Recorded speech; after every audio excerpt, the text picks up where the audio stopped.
Welcome to Topic Talks, where we talk about the topics you care about and leave out the ones you don't. We talk about what most news sources don't.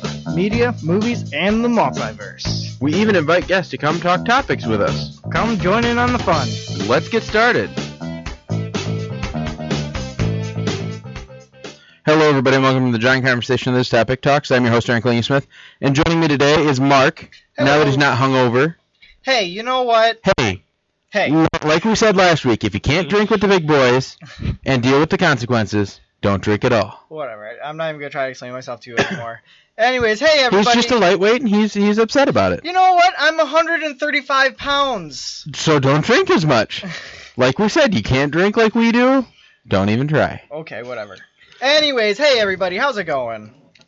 A lot better now that you're here. Good, good. Finally. Also joining us today, I have my friend who's just got back from the Army. Happy Memorial Day, Earl. Happy Memorial Day, Mark. Good to be here. Hi, Earl. How you doing? Oh, I'm doing fantastic. Have I told you that I like your name, Earl? Not yet, but it sounds like a redneck. Are you a redneck? Nope. It's actually unique spelling, too. It's spelled E-A-R-L-E. So it's actually even more unique. Okay, we'll go with unique. Well, it is. Okay. Okay. So, Earl, you want to tell us a little bit about yourself? Well, I was born and raised in Michigan. Woo. Woo. Actually, born in Pontiac. Nah. Why my my dad decided to drive with my mom all the way to Pontiac to give birth to me, I'll never know. Discount maybe. So yeah, I was born and raised in Michigan. Grew up in Rochester Hills. Graduated from Rochester High back in 2011. Yeah, go Falcons. Mm-hmm. Our football team was horrible, by the way. Mine was fantastic. Ours was horrible. I don't think I ever saw them win. I think their record could literally mirror the Pistons with like 2-11. My school won so much they threw out third string half the games. Oh, wow. Wow, that must be nice, Aaron. It was fantastic. Our high school football team was basically the high school equivalent of the Lions. We even had the matching colors, blue and white. We did, sadly enough. Okay, that makes sense. Mm-hmm. So, Earl, tell us a little more about yourself. I know you were in the military for a while. You just got back. I was active duty military. I was in the U.S. Army. I was 11 Bravo infantryman, and I was stationed out at good old Fort Campbell, Kentucky. Woo! Home of the Screaming Eagles, or as we like to call them, the Screaming Chickens. There you go. Screaming chickens, nice. Yeah. So what are you up to now? Well, I got back about a week and a half ago, and right now the plan is I'm changing my job because I'm going in the National Guard. Okay. Change my job to combat medic, and I am going to be going to Fort Sam Houston in Texas for medical training in the beginning of next year. Well, that's good. What made you decide to switch? Because I'm trying to become an RN in my civilian career. Nice. And I want my military career to mirror my civilian career. There you go. Yeah, that sounds pretty good. A lot of people just get in the military. They're like, I want to blow stuff up. And then they get out, and then it's kind of like, well. What do I do? Now what do I do? I got a buddy who's in the U.S. Army. He's stationed at Fort Carson in Colorado. Mm-hmm. And he is infantry. And he's bored. Oh, yeah. He's like, dude. It's very, very boring. Well, we always knew he was going to go in the military. And we weren't really that surprised when he went into the infantry, active duty. We were not surprised at all. It was really like the military as a whole. He originally wanted to go into the Marines, but the Marine recruiter kept running him in circles, so he went to the Army recruiter. They put him right in. After he had to lose some weight and do some stuff, so right after we got out of school, he was around for a while, and now he's in Colorado. And what else is he? Yeah, but he's bored. He was so excited, and he got back from boot camp. He's like, man, that was a joke. Yeah. He's like, I expected it to be harder. I had the same reaction. I thought it was going to be a lot harder than it actually was. And, I mean, he likes it, but he's not getting into, he wants to get out of infantry into some other specialty. I can't remember what it is. Mm-hmm. And to do that, he's got to move to a different base, but he's got to get into it first, like one that he's got to apply for. Right. He says if he doesn't get that, he's going to probably drop. He was going to drop, and then he said he got kind of tricked into signing another contract, so... Oh, yeah. We've got a bunch of guys now that extended for a year, and they're hating their lives. Yeah, he's not too happy with that decision. He's like, I don't even know how it happened. He's like, there was a guy and some papers, and I remember signing up. It's like I was like, yeah, sure, why not? Well, anyway, glad to have you on the show, Earl. Thank you. Glad to be here. Have you listened to our show before? I have. Okay, so you kind of know what the gist of everything is? Exactly. Okay, so if you have any input, just feel free to shout in. Just make sure you don't shout in the middle of other people's conversations. Yeah, it's pretty much, say your piece whenever you want, and, we're just here to have a conversation for 2 hours. It's a long 2 hours. Especially sitting in a room with Mark. You know what? Sometimes it flies by, though. Especially when we have more people on the show, it seems almost like there's not enough time. Right. Okay, so I want to jump into our first story. This is one that it has been giving me nothing but a panic attack for the last hour. Really? Because I saw this story. Oh, this is that one that was giving you some technical trouble. Yes. So I found this story on Facebook, and I'm like, oh, this is sweet. And I read through the whole thing. It was a very long article. And at the top of my screen, it says the Daily Finance Journal. I get it on the computer. So I just put it into like my Google Pocket, which just pretty much copies the link into a folder for me. And then I open it up, and it is on, let's see if I can find it, newtechnolideas.com. It's totally different. And the story is a lot shorter, has the same beginning picture, but you miss like half the story. Yeah, I've had stuff like that happen before, especially with like Facebook stories. It looks interesting. You're like, oh, this looks cool, and then you open it up, and it's either, first of all, nowhere near what you expected, or the second possibility is it's totally something different. Yeah. And I have noticed some discrepancies between the stories, so if there is anything that you found differently, check a couple other websites, and then if it's still wrong, let me know, and I will correct myself. But I'm going to go off the one that I found, just because it's what I found. It's very lengthy and very in detail, so that's what I'm going to go with. It matched a couple others, so I feel kind of safe doing it that way. So this one is about a guy. Well, actually, it's about a girl. So this pizza place, it's called Pizza My Heart. That's what it's called? Pizza My Heart? Pizza My Heart. I don't know. It's actually kind of a cool pun. Anyway, so they got this weird order in. So they got a normal pizza order, but in the notes section, it had a very, very, very weird note to them. And the note said, send me your cutest delivery boy and tell him I'm, and then it's spelled P-R-E-T. So they made the assumption that said pretty. So essentially she wanted, pretty much the best looking pizza delivery guy to come up and tell her she's pretty. Okay? So that's kind of weird. So this young lucky fellow walked into work one day, and his boss told him that he decided, that he needed to deliver this pizza. So they put it at the end of his route so he could spend a little bit of time there if he needed to, because he wasn't really sure what he was walking into, if it was something, good, bad, and different. But either way. It sounds like his boss is playing matchmaker. Well, it wasn't. It was, there's a request, and he was probably the next one on the schedule that wasn't either a female or... Right. I'm going to say large. I'll go with large. I don't even know what this dude looks like. There's not even really that many really good pictures of it. Anyway, so he goes and delivers the pizza, and he finds out that the girl who ordered the pizza, right after she submitted the order, she regretted it immediately. It was one of those, she was very, I don't want to say desperate. She was just in a bad place. A moment of weakness. All right, and so she opened up the door, and she saw party balloons, and, it looked like there was a party, but there was only one person there. So then she began to explain that her boyfriend, she just found out that her boyfriend had been cheating on her and broke up with her. Or he broke up with her.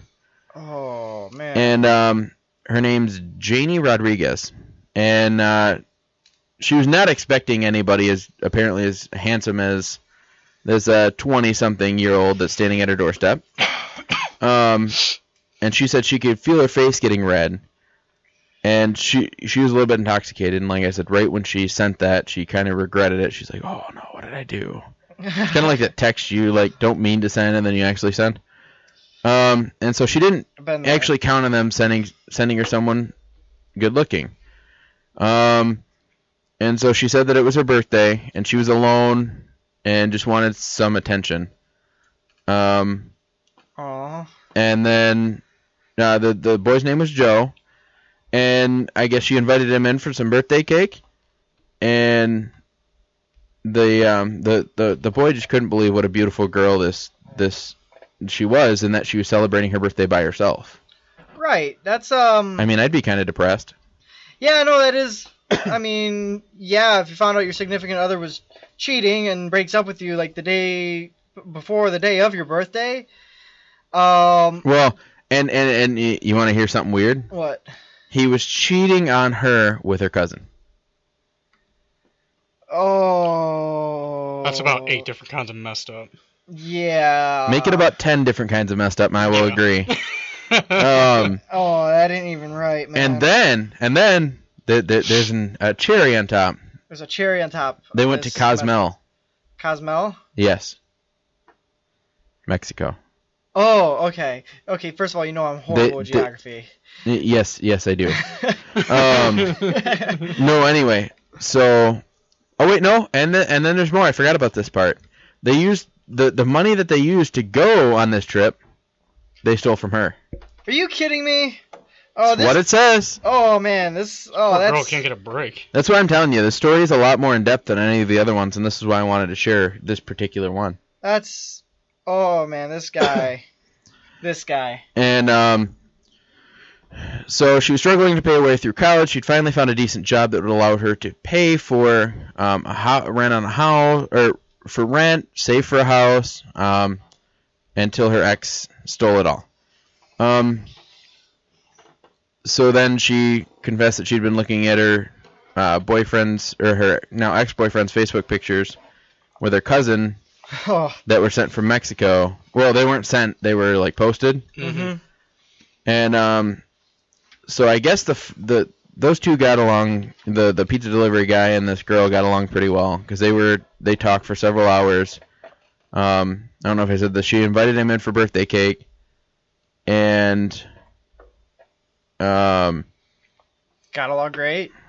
What? Then they hit it off. They did. They really did. So they ended up going to. She had some free birthday spins at a casino.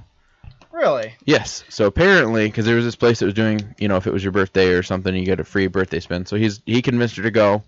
So they go. Mind you, he's still on the clock. Right. So they go off to this casino, and they hit the jackpot, and... Oh, really? They hit the jackpot. Yeah. They did. Oh, that's so great. So, but, and they were just having fun, so they didn't even realize that it was real, and then it kind of set in, and they're like, oh my god. Oh my god. Like, they got super excited. And she said that she was going to share the jackpot with him because he encouraged her to go. And he made her feel so much better about herself. That is so sweet. It is. It is. First of all, I have to say, this girl, she sounds so nice. This guy who was cheating on her and used all her money to take her cousin to Mexico, first of all, he's a dirtbag. He is. And Yes, he is. Second of all, this girl deserved so much better. I mean, like, what did she even do wrong, right? Well, she and didn't I'm do not- anything to deserve that. And I'm not done. You're not done. I'm not done. It gets better? It gets better. So, so they go to the casino, they go back to her house, and as he was leaving, he remembered what the order said. So right before he left, he said, by the way, and he said, you are pretty. And then he gave her a kiss and left. Oh. And there's still more. And there's still more. And there's still more. Tell me they're dating now. Is that it? I'm not gonna. Let me get there. Oh, man. So, since winning the jackpot, well, actually, first when he got back to his work, his boss was mad, Man. like beyond He mad. was livid. Well, it's like I mean, he was. bro, you just left your shift. Right. He was, but it was at the end of the day. It was kind of at the end of the day type thing. But once he explained to his boss what had happened, he kind of understand and just. He kind of understood and was like, okay. Or no. Actually, it says here that his boss didn't believe him until a few days later when Jeannie walked into the restaurant looking for Joe, the delivery guy, because she was apparently serious about sharing the winnings with him. Mm-hmm. And so she asked Joe out to dinner. Since winning the progressive jackpot, Jeannie and Joe have moved in together. Joe quit the pizza job to concentrate full-time on school. Their plan is to get married when Joe graduates from college. Every morning before they leave for school, Joe makes sure to tell her, "You are pretty." Well, one of the bigger winners of the jackpot free spins, Joe and Jeannie certainly aren't the ones to cash out on this promotion. There have been over 1,531 players throughout the world and who have shared a total of, that's a big number,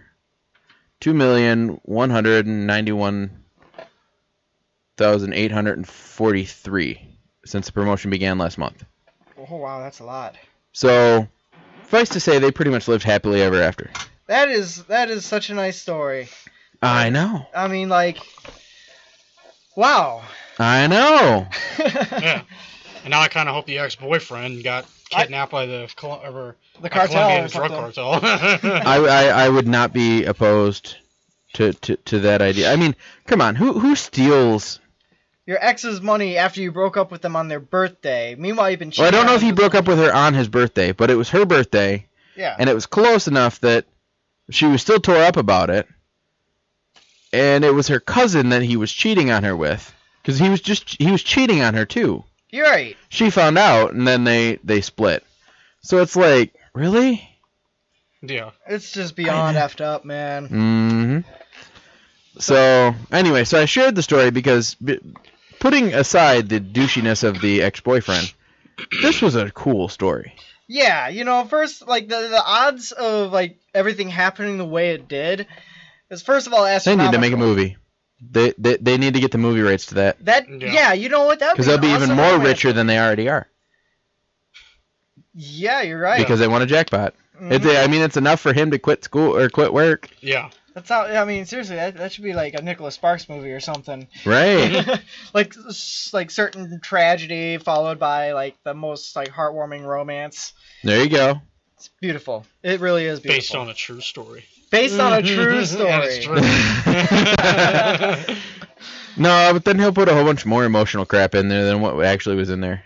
I mean, that's what. Like he'll probably have them like get together and have this one magnificent night, and then they break up and never to be seen again for a few years, and then she comes looking for him at the pizza place to finally like throw in all these extra details. No, they will though. You know they will. Well, yeah, they do with they'll make every this. movie. Well, yeah, they'll make this span over like 3 years, and then he finally gets the money at the end of the movie and the girl. It's usually how it works. Yeah, you know, I mean, we pretty much summed it up in maybe like 15, 20 minutes. It'd be hard to drag that out to be like an hour and a half, 2 hour movie. Y'all give Nicholas Sparks some Well, you know a what? pad and paper. An hour and a half isn't a lot. I mean, shoot, we do a 2 hour show every Monday. Yes, we do. But granted, making a movie and producing a show is two totally different things. Yes, it is. Very much. Mhm. No, anyway, so I thought this was a fantastic story. Yes. I love the fact that they, quote unquote, lived happily ever after. I mean, they're living pretty happily ever after. Now, I mean, Yeah, for all I know, so- in about a year or two, they could break up, and I mean, they could, Don't say that. or she could get knocked up, and he could be a dude. I don't know. I mean, you know what? They're living together and they'll be happily married. So you know, if she ends up, Well, you they'll know, be married, and I don't know if it'll be happily. I don't know how long they've been living together. I mean, with a love story like that, I certainly hope they're happily married. Me too. Especially if they're living together. Can you imagine? Oh no, I don't even want to imagine like being unhappily married. That'd be horrible. I've known plenty. I've known plenty. I guess Well, that explains why our divorce rate is so high. Well, I was gonna say, Yeah. and with you in the military, a lot of military guys get married. Either they marry other military people, Yep. or they marry right before they get shipped out, or right before they go to basic. Oh, yeah. One of my best friends got married literally a month before we deployed. He knew her for about a week, and they got married a month before we deployed. Well, that's And then, I mean, they love each other. Like, everything is cool with them. right, for now. For now, yeah. mhm. Earl, you remember Stephen Gary, right? Oh yeah. Shout out to Stephen, by the way. You're probably not listening, but if you ever listen, here it is. He's in the Air Force, and he's going to be like a technician or an engineer to work on planes and everything. And his wife, Alora, I don't remember if she's in the military, but I think she lives on base with him, and they're down in like Boston. And he comes to town every now and then and visits and all that. But they got married like just before he went into the Air Force. I have a friend. It's the other Tyler, because I got two Tylers, both in the military. Mhm. This one's in the Air Force, and he went to basic, came back, and then right after basic he came back because before he got stationed, and he was going to be stationed in Denver, I think it's Dover Air Force Base. Oh yeah. So that's in Denver, right? Yeah. Yeah. So right before they moved down there, because she's here, and living in an apartment, and I think they got married right after he went to basic. He went to basic, he came back, they got married, and then they left. Yeah. Earl, where were you stationed again? Right, Iraq, right? No, not Afghanistan, right? No. Well, No, you I were was Iraq for a stationed. while. No, I was stationed in Kentucky, but we deployed. Yeah, We deployed to Camp Taji, Iraq. What was that like? Sandy and hot. Come on, Mark. Well, I'm not talking No, about like the weather or anything like that. What was your experience like? It was sandy and hot. He just said that. You know what I mean, right? Yeah, I know what you mean. What it was called Operation Inherent Resolve. And the whole purpose of it was to train the Iraqi soldiers to produce the first ever Iraqi Ranger Battalion. And those guys are now in Mosul. Nice. That's what they were training for, was to go jump into Mosul. And it was all fine and dandy. We had set schedules, like set days when we were going. We knew exactly what we were doing every day. And we were usually done by, at the latest, maybe 1300, 1 o'clock. Right. Really? So it was like all early morning stuff. Yeah. We'd wake up like around 6, I think, and then mount up and go out to the Iraqi security forces, their SF compound, and work with them. And by the time we got there, we'd be there for like maybe 2 minutes, and then the Iraqis would come out of their barracks, and then we'd do whatever we were going to do that day, and we'd go back to our side of Camp Taji. And it was good. We did that for the first 3 months, and that time just flew by. Like, I blink, and all of a sudden it's 3 months in. Right. We're like, wow, this is great. I could do this for another 6 months. Well, our BC, our battalion commander, in his infinite wisdom, decided, I think 200 is enough. Instead of training more people, we're just going to make a battalion out of the people we have. And we look at him and we go, sir, that is literally the worst thing you could do. Why would you do that to us? That's like sending these 200 people into the grinder. Yeah, and that's literally what they did. I've been watching a lot of footage of these guys getting into it with ISIS, and they're slowly retaking the city, but it is a hard fight, and they're losing people all the time. Now, are they still, not even now that you're back, are they still training more Iraqi soldiers over there? Yes, because what Taji is, it's a joint forces base, a coalition base. Mm-hmm. So we had people from Germany, France, Australia, all over the world. All over the world, essentially. And those guys and gals were always training them. Mm-hmm. They typically work with Americans, but they are independent and they can work by themselves. Right. Yeah. No, that is really cool. Yeah. Mm-hmm. You want to know something else that's really cool? What else is really cool? So there's this the service dog named Alpha. Who, first of all, I gotta say that's an awesome name for a service dog. Yes. I like it. And he was a service dog for a gentleman named Andrew. It was like Schlack. Shulk. Shulk. I'm gonna say that's Shulk. Yeah, we'll go with that. Anyway, so Andrew had Alpha as a service dog. He was a type 1, Andrew was a type 1 diabetic, and Alpha could alert him when his blood sugar was low. I mean, even it could That's have right, been. because dogs can sense stuff like that. Right. Well, it could even be 2 hours before anything happens to him. Mm-hmm. This dog would give him the signal like, hey, you need, your sugar's low, whatnot. So there's actually been a couple times that this dog has saved his life. Andrew actually said the amazing thing about Alpha is he knows 20 to 40 minutes before my blood sugar actually goes low or high due to the amazing sense of smell. He saved my life multiple times already by waking me up in the middle of the night. And Alpha attends all of his classes, and even and so because of this, the school gave him his own school ID. So Alpha has his own ID. That's cool. For the school. And I just gotta say I love hearing stories like that where it's like an animal like they're around a lot, so like they honor it by giving the animal like an ID or anything like that. Right. Like I remember hearing about this cat. Well, I'm not done. Okay, go ahead. I'm not done. Go ahead.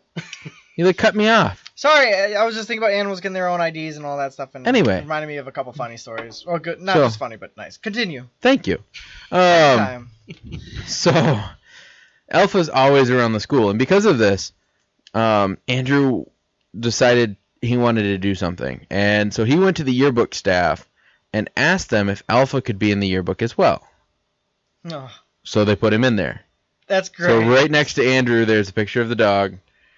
His name is Alpha, and none of this dog is not very photogenic, because all of the pictures he have look very hilarious.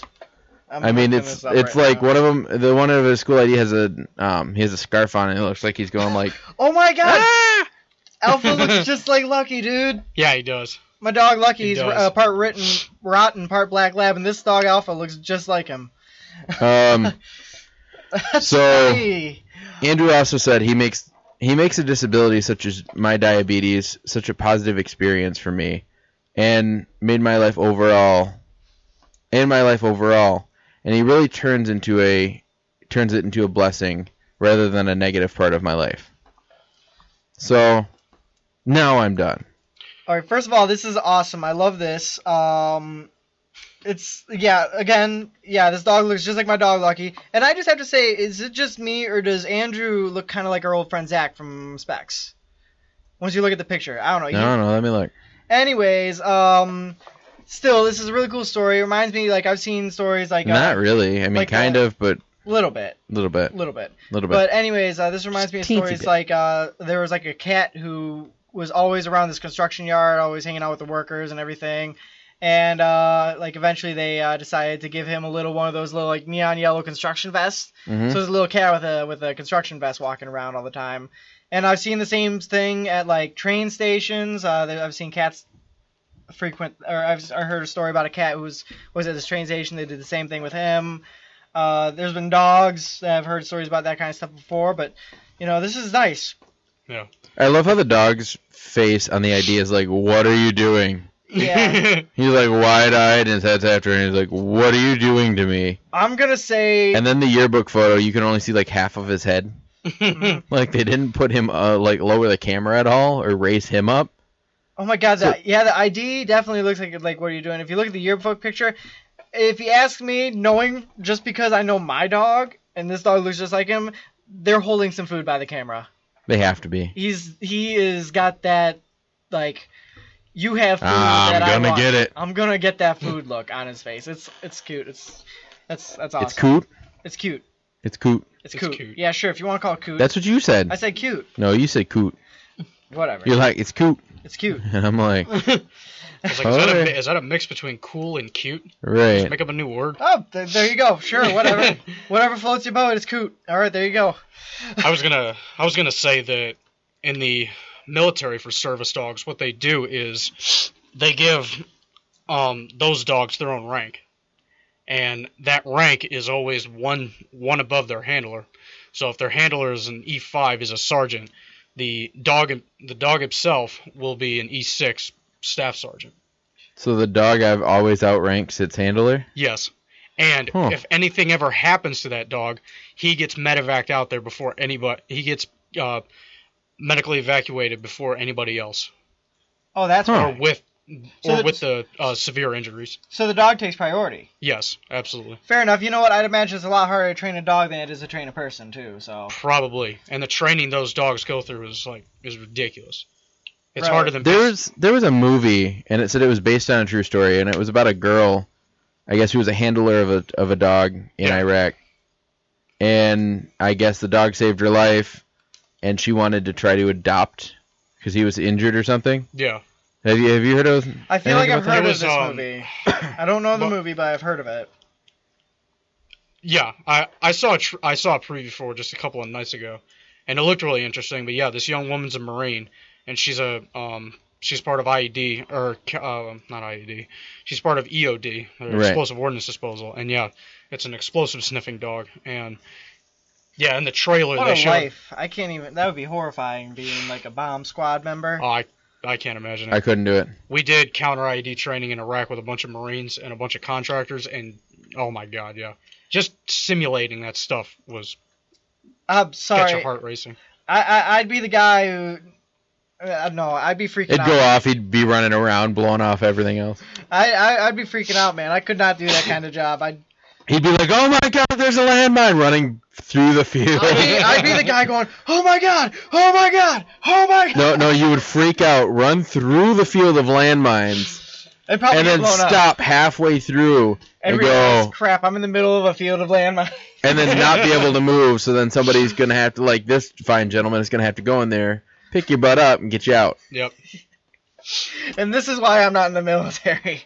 And trust me, EOD would take their sweet time to get to you because they were called out. I'd expect them to. Yep, they That's were a field called of out- explosives. Well, they were called out in the middle of the day. They're all sitting around in the fob, They'd just probably be loving laughing at life. first. Yeah. They'd probably be like, "Look at this doofus." Well, that's probably why they take like 2 days to do it. Oh yeah. They'll be like, we got about halfway there. We'll come and get you tomorrow. Hey, We'll be Mark. still- How you doing out there, buddy?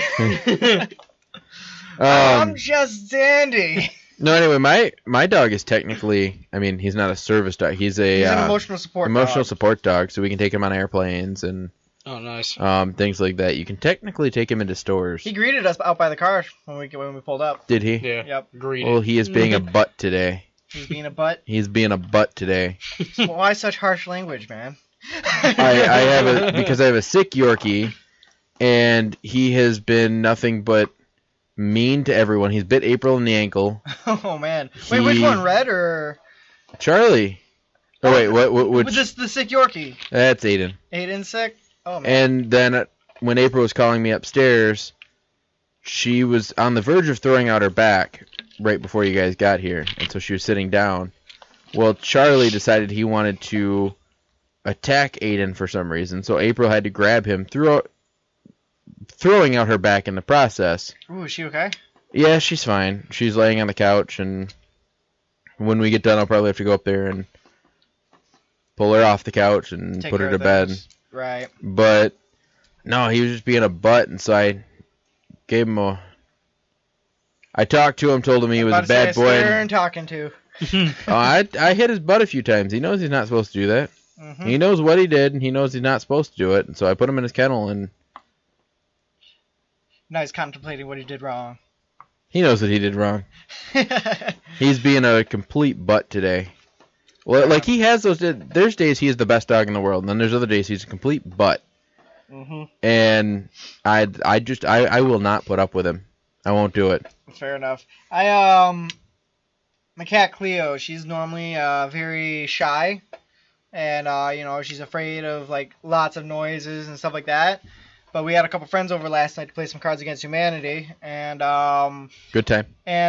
like she was being totally social. Like she was like hopping on people's laps and everything, and she, like I don't think I've seen the cat be that social in years, honestly. Like she loved it. Every great. time I come to your house, I will pet Cleo for about 2 seconds, and she will not leave me alone for the whole time I'm there. It's true. And she'll sleep in bed. She'll sleep in the bed with me. Pretty much. Yeah. Every night. Like, we got the pull-out couch, and Earl crashed on that, and, like, literally, it's just like, as soon as Earl comes over, it's like, nope. Mark's a nobody now. Gonna go chill with Earl. Kind of going back to the dog's sense things. There was actually something that happened at the store that I work at. So my girlfriend was visiting with my dog, Charlie. Mm-hmm. And they were standing at a counter with another one of my friends that I work with. And there was this little boy that was kind of walking around. It was almost like he was lost. And my girlfriend and my friend are sitting there chit-chatting, and they realize, like, Charlie has his, like, he is fixated on this kid for some reason. Oh, I think you told me that. And they don't know why. So they call the kid over, and they realize he has autism. Mm-hmm. And they're like, hey, where's your parents? He's like, I don't know, I can't find them. And he's kind of starting to freak out. Well, right when he got close enough, Charlie walked over and kind of nudged him with his nose, kind of like, hey, pet me.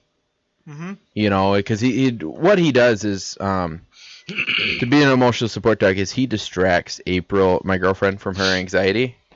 He's had some special training for that, hasn't he? No. No, he just does it? He just does it. Oh. We've never trained him for that. We've just picked it up. He's just always done it. Wow. And so, but he was fixated on this kid, and then so he got the kid's attention, and kind of like, hey, pet me, you know, keep me here, or stay here, is kind of what he was, you know, doing. And I was watching this going on, and I'm curious. So they called the manager. They ended up finding the kid's parents, but Charlie wouldn't leave his side. Well, wouldn't leave his side. Tried to keep his attention while he was there. Mm-hmm.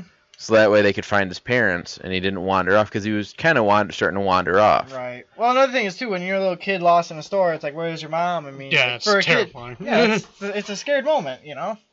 But yet, like, I feel like we've all been there at one point or another. But yet, there's other kids who will literally, like, there was one kid that I saw. The mom was down talking to, we have this travel agency that is partners with the store, and so they've got a booth in the middle of the store. Right. So the mom was standing there talking, and this kid was up the stairs, and, ran through my shooting, because I'm in, like, a lobby, because there's, like, a lobby, and then there's locked doors to go to the shooting range. And so he was, like, running around up on the mezzanine through archery and through the range and all that. And the mom didn't even know that he was gone. And so I kept my eye on him, and the guy in archery did too. And we saw him go back down to his mom. Well, then a few minutes later, they called we heard over the radio they gave a call for what's called a code Atom. It's a program that pretty much, when there's a lost kid, like if you have the parent and you can't find the kid, what you do is you call a code Atom, everybody stops what they're doing, and all of our radio traffic just stops. And we have a person from operations support that comes out, and they say, okay, let's start clearing departments. So then I go through everywhere in my department, which is not very big. Clear that, they look in the bathrooms, they look, so they'll mark off the spots, okay, he's not in the range, he's not in archery, he's not, and pretty much cover the entire store. Right. And it's named after a little boy who was abducted in a store. And his parents turned around, he was gone. They ended up finding him later dead somewhere, but this is to kind of, give out a description. Anyway, so they called the code Atom. So radio traffic stops. And, I'm like, okay. And I start hearing the description. I'm like, I just saw that kid. And a few seconds later, it's like, wait, never mind. We found, the greeter up front is like, hey, we found him. He's up by the playing in the boats. He's like, okay, never mind, cancel that. But I was talking to the operations support guy later, and he's like, yeah, he's like, I wouldn't be surprised if another store in the mall calls it, ends up calling one, or if that kid ends up getting lost somewhere, because the mother didn't pay any attention to him, and he was very, very, very, he was a kid that needed to be put on a leash. When I was a kid, I was so adventurous, I needed to be put on a leash, so that way when my mom turned around... I have a nephew like that, Dev, and he's autistic, and sometimes it's... You gotta keep an eye on him, because he will... Well, this kid wasn't autistic. This kid was just young. He was, I think they said he was 5. He looked a little bit younger than that. And it was just one of those things. Yeah. I know when I was a kid, I never really wandered off or anything. I may have once or twice... Obviously, I don't remember, but yeah, I was never really a wanderer. My girlfriend shut down the Silver Dome. What? Yeah. No, they were... You have to tell us this story now. I'm working on it. They were at an event in the Silver Dome, so they were out on the floor. And my girlfriend was really young at this point, and she was tired, and she wanted to go sit down in the bleachers. And she told her parents that. Her parents turned around for a second and turned back, and she was gone. Couldn't find her. They looked everywhere. They So they shut down the Silverdome, nobody in, nobody out, and guess where they found her? Sitting down, relaxing. Sitting down in the bleachers, right where she said she'd be. Oh my god. Oh man. But this is also the same girl who didn't want to clean her room, so she piled her toys in her toy box up against her door so her parents couldn't get in.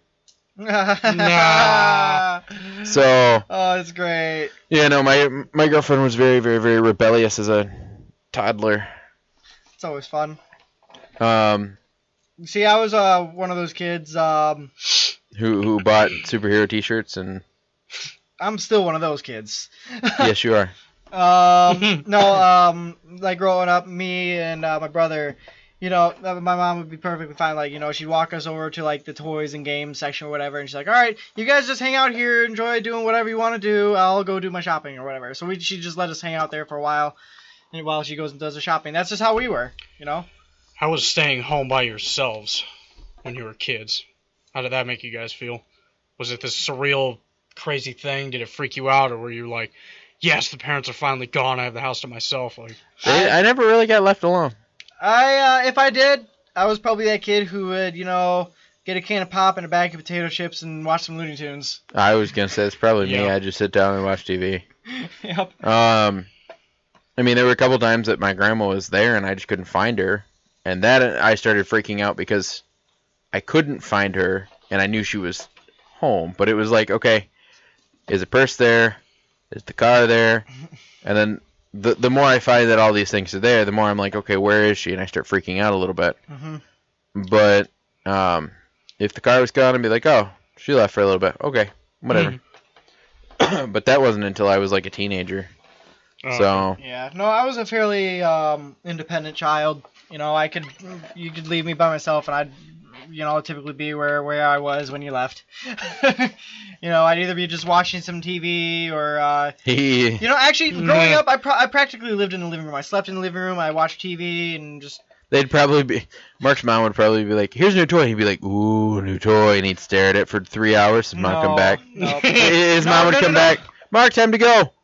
No, I'd be the kid. Okay. I'd be the kid who has like an entire tote full of Legos that we still have in a closet somewhere. Like the big tote. Yeah. Like a big tote. Like the kind of tote that you could actually probably fit a small child in.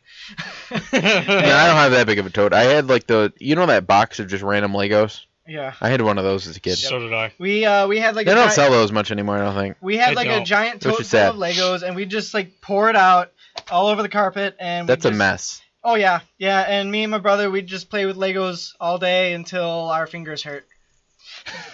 Your fingers would hurt? I mean, with all the like pointy edges and all that, like it doesn't hurt at first, but after like 6 hours of playing with Legos, your fingers. No. Hurt. No, I've played with Legos for like 7 hours before, and my fingers never hurt. All right, fair enough. Earl, you play with Legos, right? Oh, yeah. Legos I were used to. great. Oh, they were amazing. I had like a handful of like those Star Wars Lego kits. Oh, yeah. Do you guys remember Bionicle?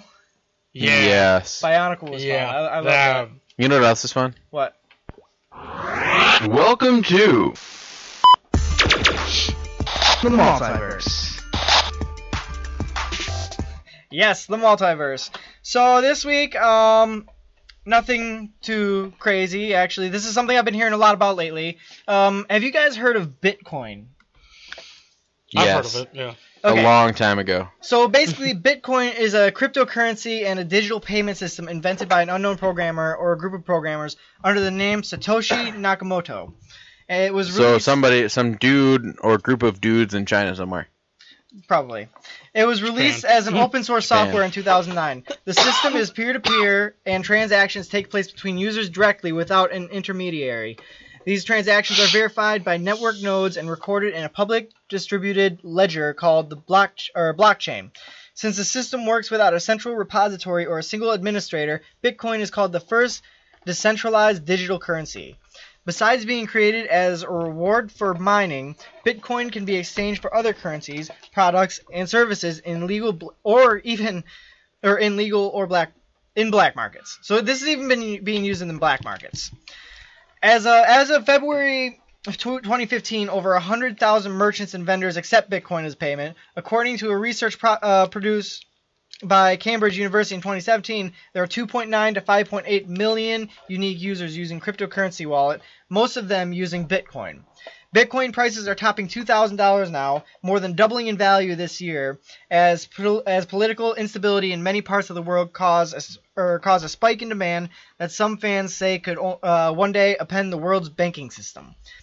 As a result of the latest price surge, the value of the digital currency's total circulation has hit nearly $35 billion. While that may sound like a lot, it's not in the grand scheme of other markets. That's less than the market cap of single good-sized S&P 500 companies like Ford's $45 billion market cap or Tesla's $50 billion cap. Some market watchers argue that prices for Bitcoin and other digital currencies will continue rising. They cite increased economic instability in places like Russia, Nigeria, and even South Korea that's encouraging people to turn to Bitcoin because it can be a more stable way to conduct financial transactions. Bitcoin also is being used by people in Venezuela whose economy is collapsing to buy food from Amazon through a middleman company. The Bitcoin market crashed 3 times between 2011 and 2014, plunging more than 50% each time. Prices tumbled earlier this year after the U.S. Securities and Exchange Commission rejected plans by twin brother entrepreneurs Tyler and Cameron Winklevoss to offer Bitcoin exchange-traded fund. Prices have also rebounded since then. Meanwhile, a digital currency called Ethereum, which ranks second in the market behind Bitcoin, has been on a roller coaster ride of its own, climbing more than 2,000% since January. Ripple, the third largest, leaped 7,000% in 2 months before crashing recently. So these are like the next big thing right now. You know, this is going to be our new, like our future currency. It's going to eventually top. You think it is? I mean, I think there's always going to be too many people out there.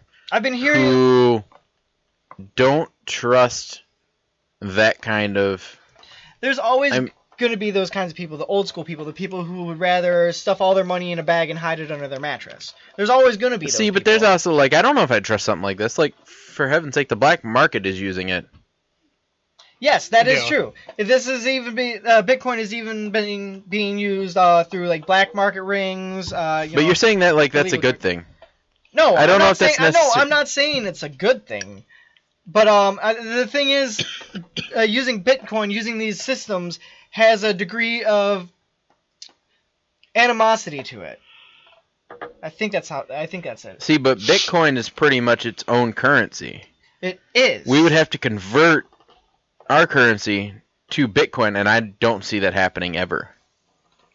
And I also don't see the tangibility of physical dollars going away. No, like completely not at all. Now, I do see, because I'm a big fan of the Samsung Pay, that's very safe. And because I have a few friends who work a lot with Android operating systems and things like that. And I was kind of skeptical about that at first, and they're like, "Oh no, you know, the Samsung Pay, not the Android Pay or the Apple Pay, but the Samsung Pay. Every time you use it, it gives a different card number, so it never gives your card number away. Mm-hmm. So it's very secure. And apparently, it passed the testing of Chase, which apparently Chase has some very rigorous testing. So it passed that test. So Chase members can use it, which is nice. But, so I was kind of skeptical, but I've grown on it. It's very nice. Mm-hmm. Well, this is another one of those things, again, it's up and coming. It's still a generally new thing. I was going to say, but this is using the currency we have now. It just pays a different method. You're talking about completely going, well, goodbye U.S. American dollars, hello Bitcoin. I don't ever see that. Well, here's the thing. The thing with Bitcoin is, like I said, it's an up-and-coming thing right now. It's been rising in value and everything. It's essentially taking the money that you invest into it, and it's almost like the stock market. You invest your money into it, and then it grows from there. Or it could drop from there. It could. However, it has not been. Like, in the recent months, it's been nothing but on the rise. I think it's a fad. Like, my brother-in-law, he hasn't been going through Bitcoin, but he's been going through this other thing they called the Ethereum. And he invested like $20 at first, and since then, it's grown like exponentially, like a lot. Like when he told me about this, he told me. Yeah, but what does it equal in U.S. dollars? It's got a universal value to it. It's not like, how a Sweden dollar would compare to an American dollar. It's got its own universal value. Again, like I said, so pretty much, for example, listen, you throw your money at this thing, they take it, and then they give you these credits. Let me put it this way: my brother-in-law invested $20 into it at one point, and it's been growing and growing, and it got to the point where even then, just overnight, he made $4,000 off of it. What? No, he made 4,000 Bitcoin off of it. No, like converting it to American dollar value, he made $4,000 off of what he. That's what I'm asking you. What's the conversion between American dollars and Bitcoin? That I'm not certain yet. I still have to do a lot of my own research into it because I plan on investing into this myself. Yeah, no, I. Well, I'll let you know how it goes. I'll be because I'm gonna be looking into this and doing. You're one of those people that get into pyramid schemes too, aren't you? No, actually, I'm not. I've never been involved in any pyramid scheme. Are you sure? I'm positive. I feel like he isn't lying to us. Nope, I've never been involved in any kind of pyramid scheme. I feel like you would be the first one to go. Well, I've got to sell 100,000 candy bars and I'll be a millionaire. I'll do it right away. Nope. I ain't no Cub Scout. I don't go door to door selling candy bars or popcorn. See, I'm the guy that's just waiting for that $5,000 a month from Publishers Clearinghouse. There you go. That's a good retirement plan. Yeah. So what do you think of this, Earl? I know you said you've heard about it here and there. Yeah, I didn't really know much about it before today, but I also do believe it is a fad. But Thank you. But just like 300 Blackout, maybe it'll surprise us, and maybe it'll get more popular with time as more and more people become aware of it. Like I said, I'm not sure if it'll ever. I think it could be its own thing, kind of like PayPal. Mm-hmm. Yeah. Well, again, I don't ever see it replacing the U.S. currency. I don't either. Even then, even if it is a fad, it's something that's rising up right now and increasing in value. Even if you were to invest $20 now, you could still, even as a fad, you could make a lot of money off of it now, and before it drops, you could get a whole lot more back. But can you pull that money out? Because there's no way that you can invest it. It's like buying and selling stocks. Yeah, but well, not exactly, because with Bitcoin, it's its own currency. Now, granted, it is a currency that you can purchase things with, but that's kind of like going to Canada, yeah, converting American money into Canadian money, and then investing in their stock market. It's pretty much what it's like. But the difference is, according to what you're saying, it never decreases in value. So I'm wondering if there's just a conversion there that makes it seem like a really good deal, and then in reality, you're just getting back what you put in. Again, like if you put $20 in and that equals to, 2,000 Bitcoin. Yeah. Again, I've been hearing... And then you're like, oh, it equals 2,000 now. No, it equals 2,000 Bitcoin. And then you go to pull it out and it's like $20, which is the same $20 you put into it. So you need to look at conversions too, because if you convert, like I said, if the conversion is, for every $10 is 1,000 Bitcoin, then it's you pretty much just putting your money into it, and then you can spend it on whatever except Bitcoin, which right now is nothing or very slim. Right. But besides the black market. I still have to do a lot more research into it. I'm going to be looking into it. I've been hearing about a lot about this lately. I've asked a couple of people about it, and again, like I said, it is an up and coming thing. It's rising up.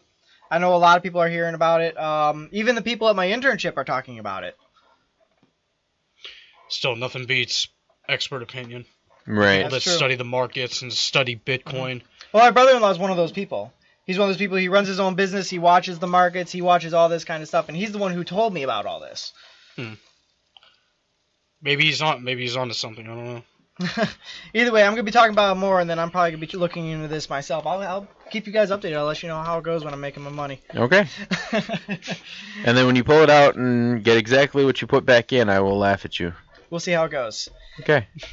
Anyways, moving on to the next story, which is about honeybees and how there's a glimmer of hope for, because as you know, honeybees are becoming an endangered species. I was going to say I didn't know all hope was lost for honeybees.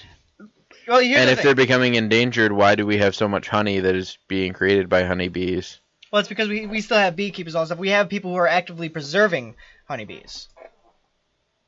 Okay, so how are they becoming extinct? I'm missing the correlation here. It's through environmental change, basically. There's a base. Just listen, I'll tell you about it, okay? So basically, beekeepers lost 21% of their colonies over the last winter, and that's the lowest winter loss level since the annual bee-informed partnership survey that started back in 2006, and an improvement from nearly 27% in the winter before. The United States government has set a goal of keeping losses under 15% in the winter. Reduction in varroa mites, a lethal parasite, is likely the main cause of the improvement, which has been credited to the reduction in the parasite to a new product to fight the mite and better weather for pesticide use. The 10-year average for winter losses currently stands at 28.4%. Basically, over the past decade, we've been steadily losing honeybees. Yeah.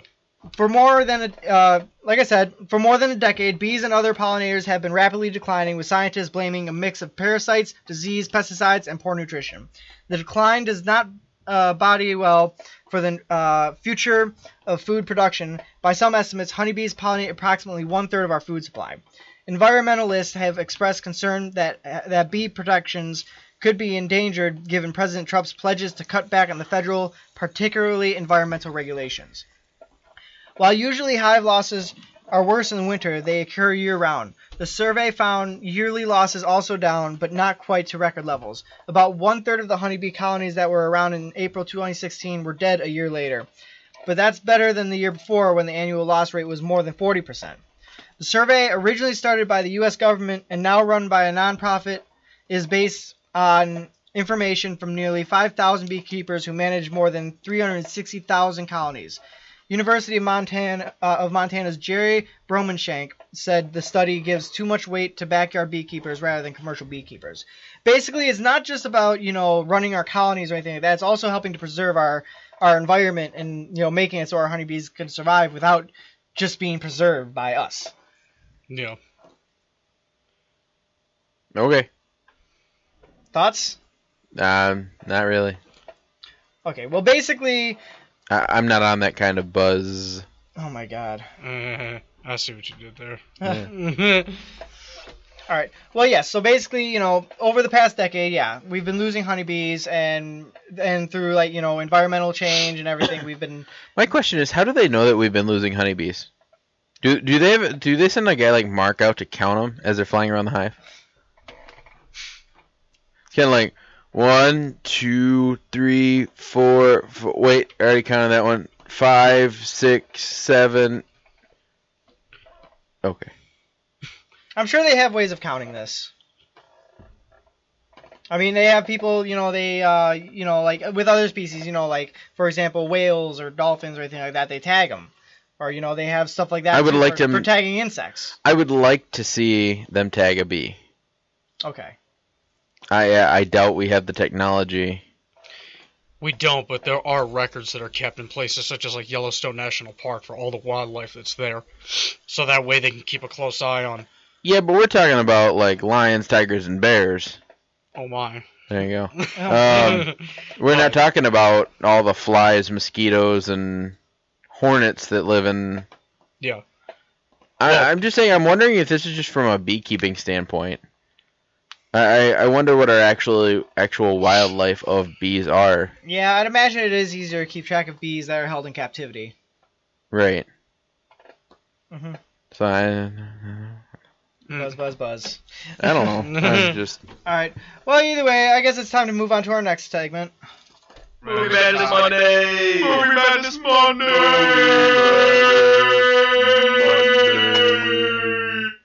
Okay, I gotta wake up a little bit here. Okay. That was fascinating, Mark. Okay. Just an okay. Yep. Okay.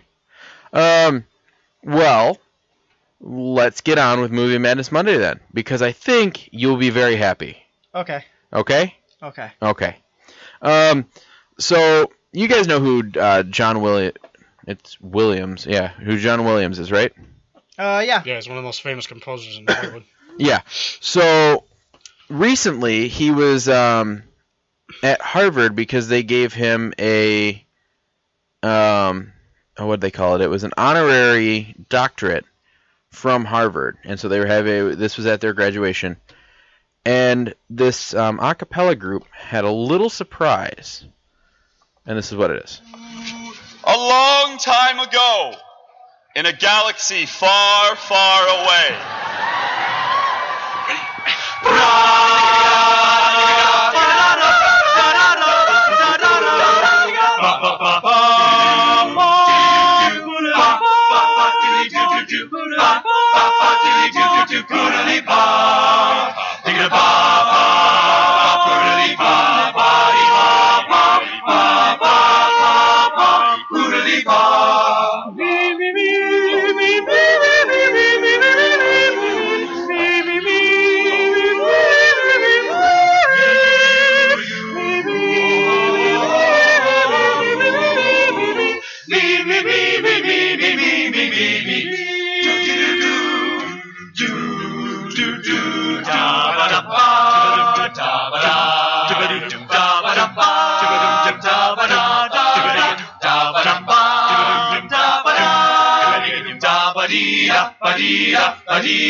Oh man.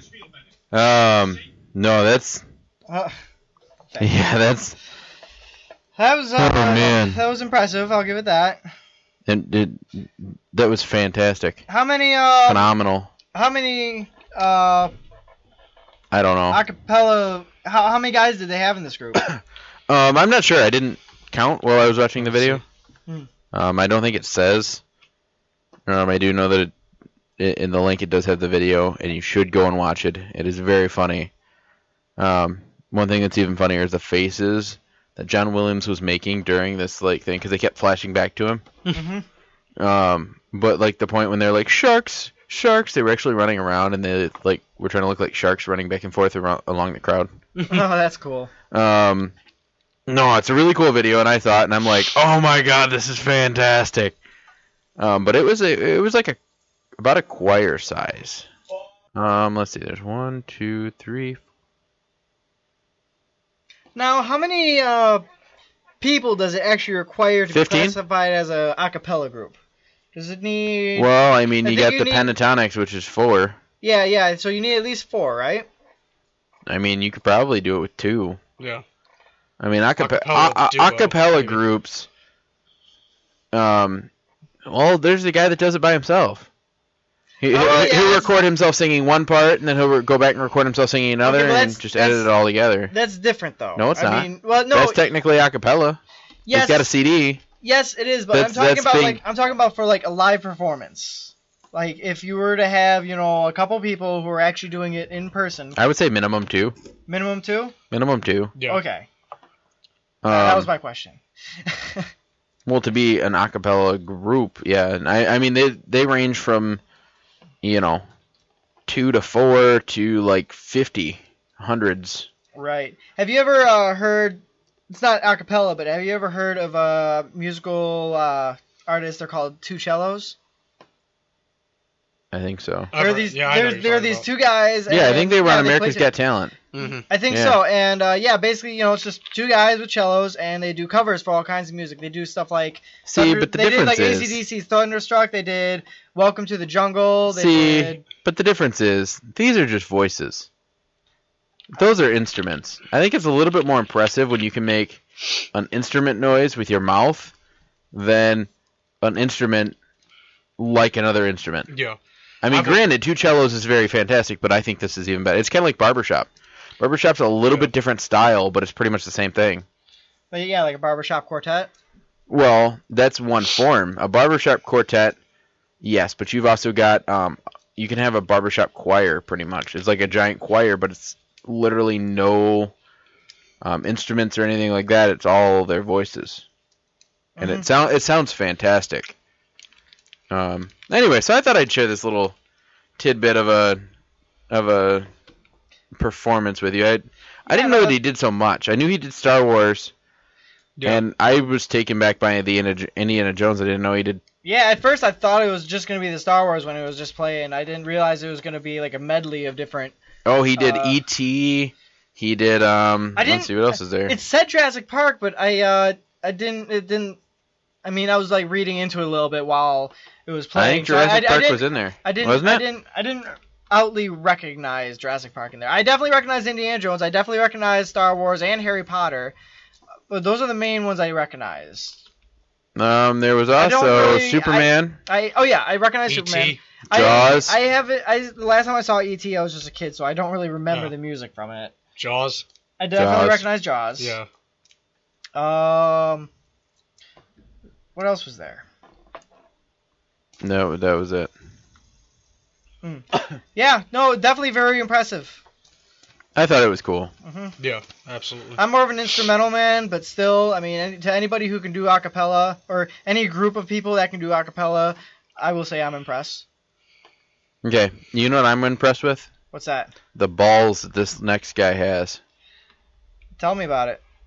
He sued a woman he was on a date with for $17.31 Basically, because her movie she was ticket. because she was texting while she was watching a movie, movie at the theater. Wait, and this was his date? Jesus. This was his date.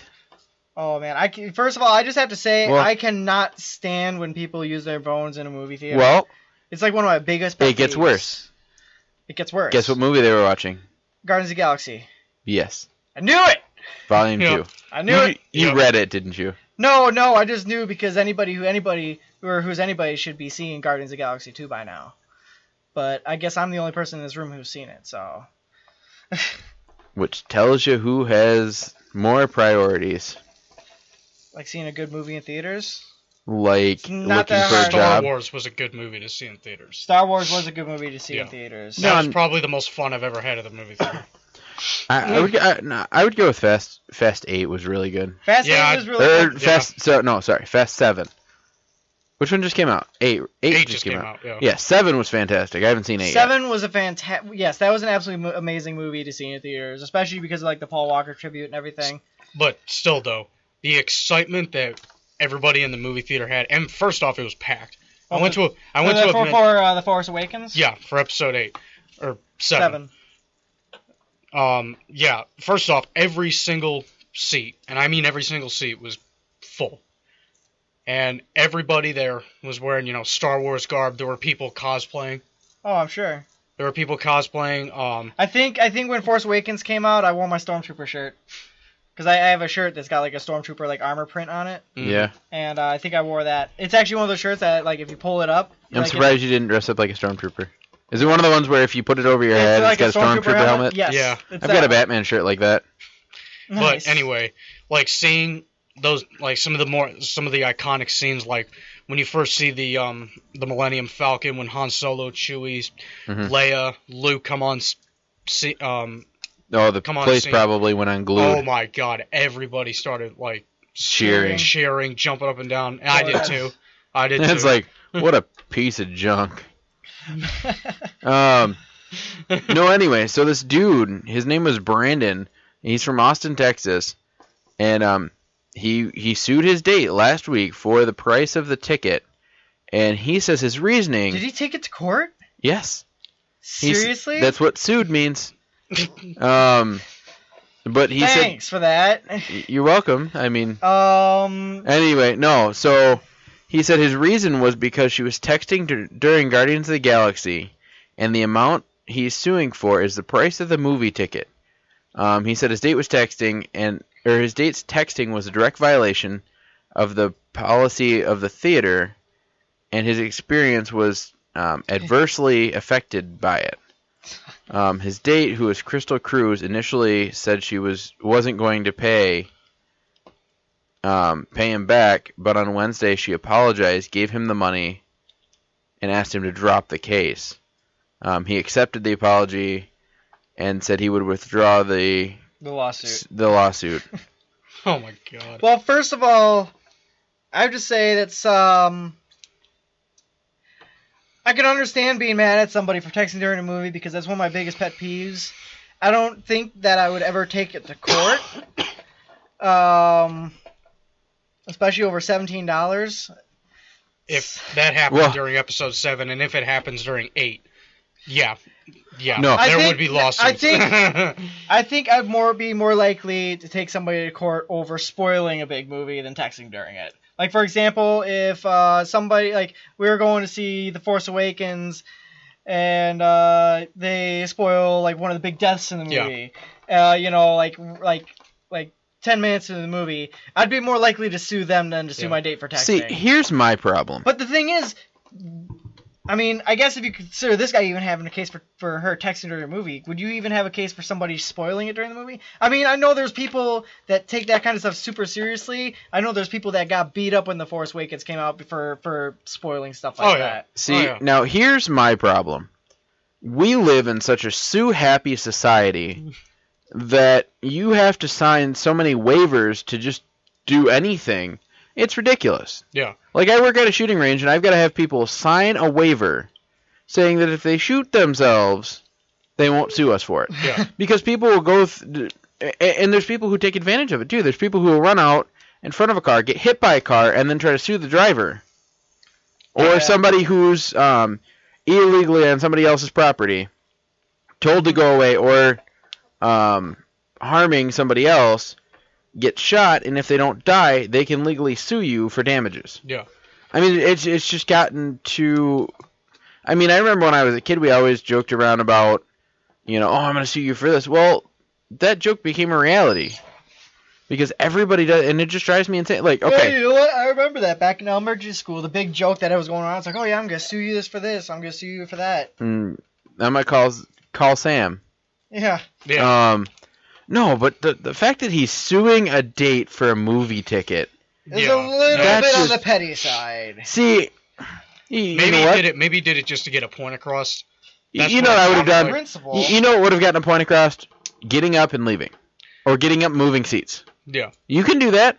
Yeah. You don't Well, have- actually, it depends on and the then- theater. and Because then- if you have to prepay and for then- seats or whatever. Shall we not talk about the price of this ticket? It was almost $20 to go and see this movie.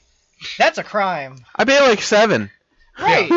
I paid like $20 for like premium seating for 2. Like I in the theater I go to, you just you pay $7. You walk in, you pick whatever seat is available. Yep. That you want, and you're good. You see all the theaters around me, like, they've done like overhauls in recent years and all that stuff. So they're like super nice theaters and all that stuff. They're a little on the pricey side, but at the same time, it's a better experience. Mine's brand new. They built it like maybe 5 years ago, What kind of 10 seats years do they ago. have? Do they have like the recliners? No, they just got the lean back. That explains it. You see the theaters around me, they have like full on like recliners and everything. And where do you live? Rochester?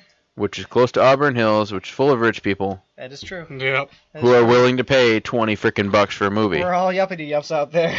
I can And I can't wait to live back down there. I can barely, and I thought I lived in the rich community. Everybody, my stepbrother used to tell me, "You live in the rich town." Well, yeah, no, Nope, report. apparently not really. Either that or I live in the rich town and they're frugal, and you guys live in the wannabe rich town and they're not. I don't know what it is, but anyway, the fact that this dude sued, I feel like that's that's overkill. It's I definitely agree. It's definitely overkill. Honestly, I don't think I'd really sue anybody for any kind of debacle in a movie theater unless it was actually something like assault or something. I was gonna say I don't think I would sue anybody unless it was a physical harm to me. Because, like I said, right. suing because, Okay, but what if it was not a physical like harm to you? Like, what if somebody like stole your identity and like robbed you out of like every dollar? I mean, I'm sure you'd probably sue them then. No, because I'd essentially be suing myself. Fair enough. I guess there's that. I would just put it to the authorities and hope they can get my identity back. Yeah. Otherwise, Hell, you'd be there are without a stories. paddle. Hell, they warned us in our concealed carry class for concealed carrying a firearm. They warned us that one of the inevitable outcomes of you pulling a gun and shooting somebody, even if they're attacking you and you're 100% in the right, is their family, or them if they survive, is going to sue you. So get ready for it.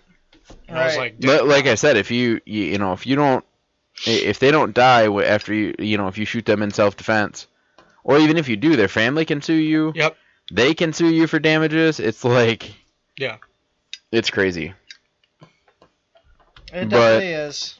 Now, sometimes there are legitimate cases. Like, for instance, my dad was gypped out of his last paycheck because his former boss was a cheapskate. And he took him to court and he won. Mm-hmm. But see, things like that are, Yeah. that's fine. If somebody owes you money, but for $20, Yeah. dude, get Yeah. a better job if $20. I mean, $20 matters to me, but I'm not. If I buy you a $20 gonna take pizza and somebody's you go, bill "This for is a $20." piece of crap," and throw it on the ground, I'm not gonna sue you for a $20 pizza that. Like, I mean, if I'm going to be taking somebody to court for something, there better be a good possibility of getting, like, thousands of dollars out of it at least, Yeah. It's like, even, like, anything less than $1,000 is just like, why are you even taking them to court? Okay. So moving on. So there is a list of must-see movies, and I have to disagree with a few of them. Well, these are big movies that are out right now. Personally, I don't plan on seeing all of them. Like, for example, Alien Covenant. I'm not as much I don't of even know what that is. You've heard of It's Alien, the, right? Earl, when I was looking through this list, I put that on there because I knew that you'd probably be interested because I know you were into that kind of stuff. Oh, absolutely. I love the Alien franchise, and I love the Predator franchise. And speaking of which, there's going to be a new Predator movie coming out Really? before too long. Oh, I'm Yeah, so excited! they love really- Predator. I don't know. I don't care for Alien as much, mainly because, first of all, it's creepy as hell. Second of all, I mean, and I can get past that, but you've seen Prometheus, right? unfortunately. Thank you. First of all, Prometheus was a movie that technically wasn't classified as an alien movie, but they made it out to be a predecessor to it, like a precursor to it. Yeah, it was a prequel to the first Alien movie. And I just have to say, they basically took the Alien movies and slapped a different face on it, and it was cheesy and garbage, and I hated it. You know what would describe that, or what movie you just described? What? What I assume to be the new Pirates of the Caribbean movie. That I have a lot of hopes for. I am actually excited to see the new Pirates of the Caribbean. I'm so done. They should have been done with the last movie. They should have been done Here's the with thing. 3. Here's the thing. They should have been done. Yeah. End it. I have to say, Captain Jack Sparrow dies. Whatever you have to do. Yeah. End the movie. The first 3 were amazing movies. I've recently watched all 3 of the first ones, and I started watching the 4th one but couldn't finish it. And the only right there is the sign that they need to stop. No, if you watch the 4th movie and because I didn't have the finish time. I would have finished it if I had time, but I just threw it on because I had nothing else to watch. Mark, please. Anyways, the biggest thing that I like about On Stranger Tides, which is the 4th one, is the fact that they're dealing with Blackbeard, and he had like these magical powers, and like he literally had like the burning like gunpowder in his like beard, and there was like smoke coming out of it, and it was actually really cool. And I have to say, as an antagonist, Blackbeard is pretty effing awesome. Oh yeah, he's the most. Edward Teach was the most famous pirate. He's the most infamous pirate in all of history. And see, that's what I like about Pirates of the Caribbean is they take actual, like either historical or things from mythos and incorporate them into the movies, and sometimes they do them very well. Like Davy Jones, the Flying Dutchman, mermaids, Blackbeard. Yeah, but my problem is it's a trend that's over. It is, yeah. And that doesn't mean I'm not going to go see it. Like for example, I'm not going to go and see it. I don't think they should make a Toy Story 4, but just well, I have to go and see that. Because, I own 1, 2, 3. But just because we grew up with Toy Story, we have to go see it. It's like we're obligated to. Yeah, it's Toy Story. That's how I am with Pirates of the Caribbean. You know, it's like even if I feel like they're beating a dead horse, you know, they're not. Like, the first 3 were great. The 4th one, from what I've seen, it's not bad, and I'm looking forward to seeing the new one. The only parts I really know about the newest one is that there's going to be like undead sharks in it, and guys running on water with pulling a Jesus, which I think is really weird. But I'm interested in seeing how it all leads up to that. I'm so excited though to see the antagonist, Captain Salazar, because I don't remember his name, but I love that actor. Mm-hmm. The actor who plays him, and it'd be really neat to find out if he's based on a real character and if there's some real legend surrounding Captain Salazar. Now, my question is, moving on to this next one, is Aliens Covenant. Is that supposed to be a reboot or a remake of the original? No, it's basically a new Alien film. Now, is it supposed to be a continuation of Prometheus? Because that's what I heard. Yes, because the android that was in Prometheus, I forget his name, David or something, he's supposedly in that movie, and he turns out to be an antagonist at some point. Which, if I recall, was exactly what happened in the first Alien, wasn't it? Yes. The android, the android in the first one freaked out and killed members of the crew. Right. And then that's what caused tension between Ripley and Bishop in the second film, because Bishop was a copy android of the one. He was. Yeah. Yeah, you see, I don't know. I'm probably not going to go see it. I will happily go see another Predator movie because I love all the Predator movies. I did not care for the second one, but the first one was amazing, and I loved Predators. Aliens vs. Predator had poor plots. I did not care for them. The action was okay, but the plots were horrible for both of them. The second one was even worse. I'd say the second Alien vs. Predator was a crime. Yeah, that movie was god awful. Mm-hmm. I'm just not a big fan of scary movies or thrillers or whatever. Alien movies. Like, I will watch Independence Day all day long. That is about it. The second one was good too, even though it didn't have it had some of the actors in the first one, not all of them. But I liked what they did with the second Independence Day. Earl, have you seen it? Yeah, I saw it. And what did you think of the second Independence Day? Nowhere near as good as the first. It was a decent movie on its own, but I thought the giant alien queen was kind of cool. Yeah, okay, yeah, that scene was awesome. I think it's kind of weird. The only thing I thought was weird how they're basically turning it into like an intergalactic war franchise towards the end there. Yeah, they're definitely setting it up for like not just a sequel, but they're setting it up for a series. See, and that's a problem because the first movie was enough. It was like, okay, we've got all these what we think are aliens. We've had one, buried in some cave somewhere for years. Let's use that against it and defeat them. I thought it was hilarious how the one alien that was there to help them and they shoot it down. Yeah. They kind of shot themselves in the foot with that one.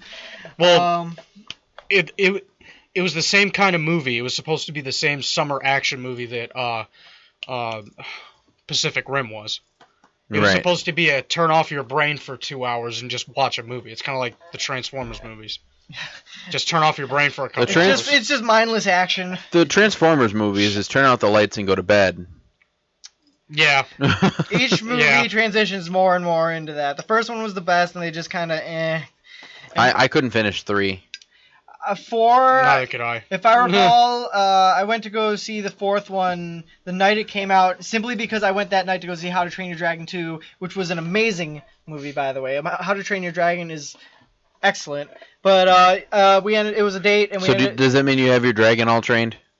Yeah, I actually have a How to Train Your Dragon shirt at home as well.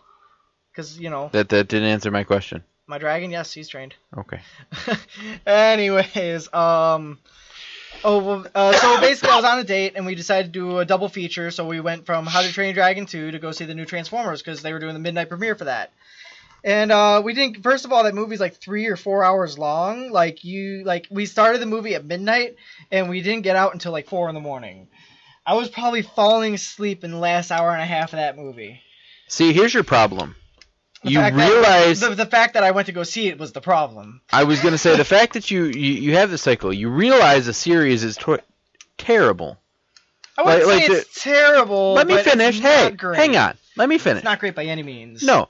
So you're like, okay, 1's cool, good, 2's cool, 3 is a bore. Okay. No, 3 wasn't a bore to me. I liked the first 3 Transformers movies. I thought they were good. I'll admit they took a downward turn with each one. They slowly got worse, but I still liked the first 3. Once they hit that 4th was where I drew the line. I watched it and I was like, I can't do this.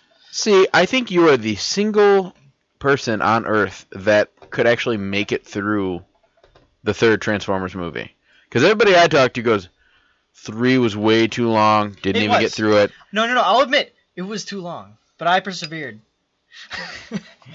I didn't. I thought it was. I fell asleep. It did take too long. I'll give it that. But I did what the movie told me to do, which was turn off the lights and go to sleep. So moving on through this list, though, we have Guardians of the Galaxy 2, which I'm the only one here who's seen it, but I have to say was an excellent movie. It is by all means a must-see. It was excellent. It had an amazing story to it. I wouldn't say it's better than the first one, but it certainly wasn't worse either. It was its own thing, believe it or not. And I can believe it. It's Guardians of the Galaxy. It can be whatever it wants to. It's got Baby Groot. That wins it. Mm-hmm.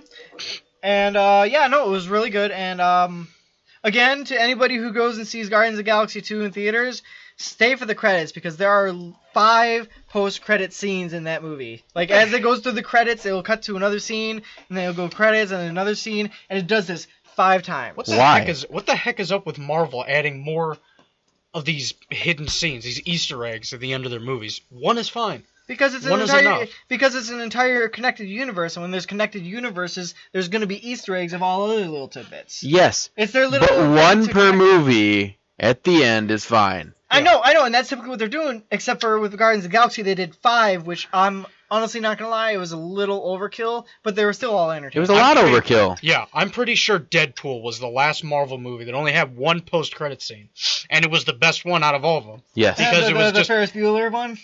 Yeah, it was basically a giant FU to, the fans who were waiting for Deadpool 2, and he's like, "What are you doing? The movie's over. Go home." Mm-hmm. You wanted a trailer for Deadpool 2? We don't have that kind of money.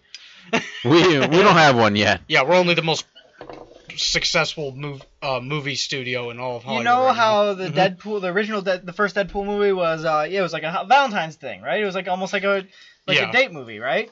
Like an action. I'm sorry, but I feel like only you would take your date on, or take someone on a date to see Deadpool. Okay, first of all, anybody who can't get into Deadpool should not be somebody you're dating. I mean, Or I mean, anybody like if Usually I like take... if you can't get into a nerdy movie, then you're not dating material to me. See, I take him to a romantic movie. Nope. Because that equals a good date. I can do a romantic movie, but you got to be able to do nerdy movies too. Yeah, man, 50 Shades of Grey. Perfect dating movie. No, but what I'm saying is... First date movie, right there. What I'm saying is first date movie... That or Magic Mike, right?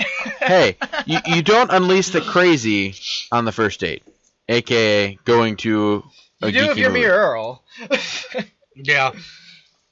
I mean, that's just us. We did grow up in a different area, so I was going to say, I go to a girly movie for the girl to make it a good date so that I can get a second date. I would do the Well, same you thing see- unless she outright told me, oh yeah, I'm a huge comic book fan, I'm a huge action movie fan. Then I would say, all right, There you go. yeah, cool. Let's do The it. first date movie should be like something romantic or some form of something with like, unless they're like, I love horror movies, in which case I would end the date right there because I hate horror movies. The first, But if they go like, I love comedies, I'm like, let's go see Baywatch. Like, with the girl I'm dating now, Caitlin, the first movie that we went to go see as a date was Lego Batman. I feel like that was Oh a pretty my good date God. movie. no, You don't think so? no, That wasn't a good movie in general. no, it was You a good didn't like movie. Lego I like the Batman? movie. Lego Batman What was is fun. with these Lego movies, man? See, now the new one that they're coming out with, I think, is dumb. The new one, Lego What's Ninjago. the- Yes, Oh yeah. it's the Lego movie with. Were they ninjas or samurais? I don't know. I don't know, man. I I watched have the no Lego idea. movie like when it came on to DVD because I was told that I had to watch it, and then Lego Batman, I streamed it and it wasn't bad. And then I didn't mind going to see it in theaters. Wait, you streamed it first? And yes, but it was a poor stream. It was poor quality, and it was a good enough movie to where I actually wanted to see it in good quality, so I went to go see it in theaters. See, that would just ruin the movie for me. Nope. You see, I can find a heavy replay value in movies and video games. I can play the same game or watch the same movie more than once and be perfect. No, I can watch the same movie more than once, but I cannot, however, watch a horrible quality video and then go, that looks like a great movie. I'm gonna go watch it again. No, It wasn't great. it would be. I would go and see it in theaters and get the full experience and get all my It surprise wasn't- in the theater, so I can go, oh my god, in the theater and make a fool of myself. It wasn't horrible quality, but it wasn't good either. It was kind of like you could tell what's going on, but it was just a little fuzzy. It wasn't movie quality. Yeah. Anyways, that being said, I mean, I don't know. I liked it. You know, it was a good date, and you know, we both enjoyed it. So, Yeah. So therefore, good date. Well, movie, so, she kept you. Yeah. We're still trying to figure out why, but Anyways, so I mean, you won't even bring her in to meet the show or be on the show. I barely bring anybody to meet you, Aaron. You bring this fine gentleman. That's true, but he's a soldier and it's Memorial. Although Day. the only people you've ever brought on Plus, the show I was already were hanging dudes. out with him. What? You've only ever brought dudes on the show. Well, the only girls I really hang out with would be the one girl I'm dating. Who should come on the show? Yeah. See, he's like, yeah. Yeah. Yeah. Yeah. That is some pretty sound logic. Where's your girlfriend? Your girlfriend hasn't even been on the show, and she lives here. She has anxiety. Okay, See, but your girlfriend would probably actually do really well on the show. if you say so. That's a difference. Okay. Anyways, so the next movie He's on just this blowing list. me off. So the next movie on this list, which I hear is doing horribly, by the way, and I'm happy to hear about that, is Baywatch. No, it's not. I hear it's doing horribly. No, it's not. That's- They're already signed up for a 2. Really? Yeah. Yes. Because I've heard nothing but bad things about it. Who are you talking to? I've been seeing stuff around on the internet here and there. I've been hearing it's not living. What up are to you on the dark web or something? Because everything I've been hearing has been glowing reviews. I'm hearing that Baywatch is not living up to its expectations. It's a movie that was purely made on a jiggle factor. Come on now. So, anyways, Aaron, It's a movie. It's another excuse to see Zac Efron and The Rock without shirts and girls in swimsuits. All right. Well, tell us more about this because me and Earl were the ones who knew about these other movies. So now it's your turn for taking over on Baywatch. Well, I mean, I only know what I've read because I'm too poor to actually see these movies. But, Well, tell us what you do know about it. well, I do know that they already have a 2 planned, which means it cannot be doing too terribly bad. I mean, they don't go, well, we're barely making the cuts. Yeah, we'll make it 2. No, they already have the cast signed up. They've got the budget in place. I'm pretty sure they've got the budget in place. Producer Bo Flynn said, we have an amazing story already. We're bringing back Shannon and Swift, who wrote the first one, and Dwayne The Rock Johnson would be in it. Zach and the girls will all be in it. We'll just have to rally we just have this really cool idea that it'll put them in a whole new world. We would take it overseas, or we would take it overseas. I mean, come on. Really? I mean, I thought I saw something earlier. Taking it overseas? Yeah, like... Yeah, man. They're on a beach. Did they, so they're near the ocean. Did they ever do any kind of overseas thing in the show? No. No, it was just about... again, they were on a beach with water, which covers half the planet. Yeah. So they technically were always overseas. Oh my God. They were overseeing the sea. Overseeing the sea. No, I'm pretty sure. I really want to know where you heard some of this at, because everywhere that I've seen says nothing but like, I'm pretty sure there's somewhere on here that says Baywatch broke records. I was seeing somewhere. This was the other day. I hardly remember. It was saying something about even Dwayne Johnson can't save this movie reboot. Okay. What, TMZ? Now here, let me straighten you. The critics don't like it, but usually how this works is if the critics don't like it, it's a fantastic movie. If they like it, it's a piece of crap. Yeah. All right. So you were probably reading a critic review and they're like, oh, this movie's garbage. That's a good possibility because I didn't read into it too much. It's just something that I scrolled by. Well, what was an example of a movie that critics hated but fans loved? Just a minute, I'm trying to see how well the Baywatch is doing. What the critics think of Lion King? Because fans loved Lion King. Yeah. But I know I'm pretty sure the fans loved Lion King too. But if I remember right, Errol, you have some pretty negative reviews on Lion King. Oh yeah, I did. Let's hear them.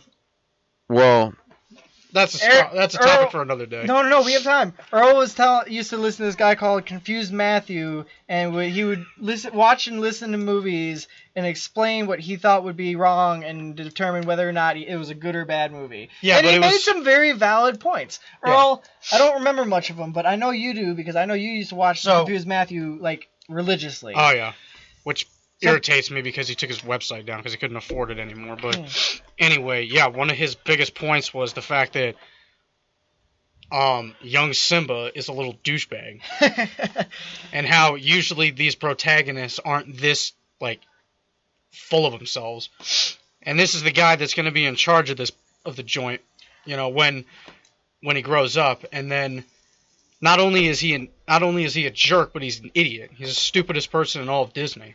Because based on the whim of his uncle, and he decided to leave the kingdom and was gone for a period of like a decade or more, letting his uncle Scar come in and basically ruin everything for everybody.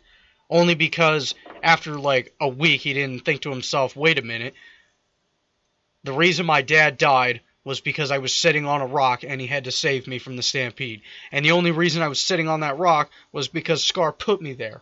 Hey, wait a minute, it's actually his fault. I got played. Yeah, I got played like a fool. I think this was actually recently, I saw somewhere on Facebook, it was making fun of how Simba's being upset about his father dying when he just got done with an entire musical choreographed sequence about how he can't wait to be king. Right. Which that I definitely laughed at that. I thought that was pretty clever. Now going back to Confused Matthew, I do disagree with him on a few of his reviews. Like for instance, he did a negative review of Stanley Kubrick's 2001: A Space Odyssey, which I absolutely don't agree with. I have not seen it. You won't make it through the movie. I won't? No, because what it is it's basically a story giving a perspective on how humanity came to be. And the way they think it happened is there were aliens that appeared at the dawn of man, during the dawn of man. It's literally, that's the name of the sequence, is called the dawn of man.